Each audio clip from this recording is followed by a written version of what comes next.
بہت مدت پہلے دور دراز کے ایک ملک میں یہ قاعدہ تھا کہ اس ملک کے لوگ ہر سال اپنا بادشاہ تبدیل کرتے تھے۔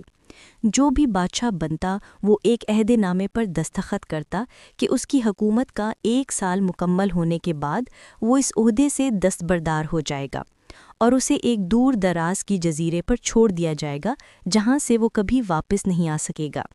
جب ایک بادشاہ کا 1 سالہ دور حکومت مکمل ہو جاتا تو اسے ایک مخصوص جزیرے پر چھوڑ دیا جاتا جہاں وہ اپنی بقیہ زندگی گزارتا۔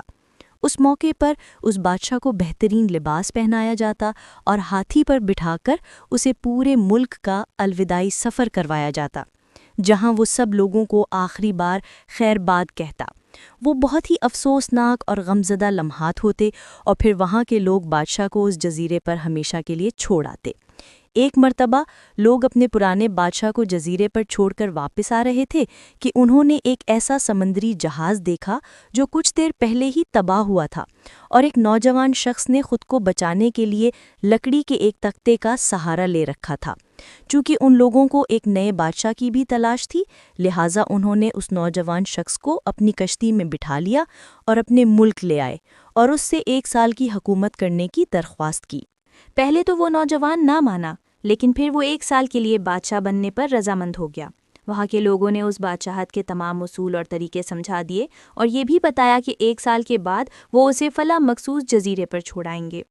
بادشاہت کے تیسرے دن ہی اس نوجوان بادشاہ نے اپنے وزیر سے کہا، مجھے وہ جگہ دکھائی جائے جہاں گزشتہ تمام بادشاہوں کو بھیجا گیا تھا۔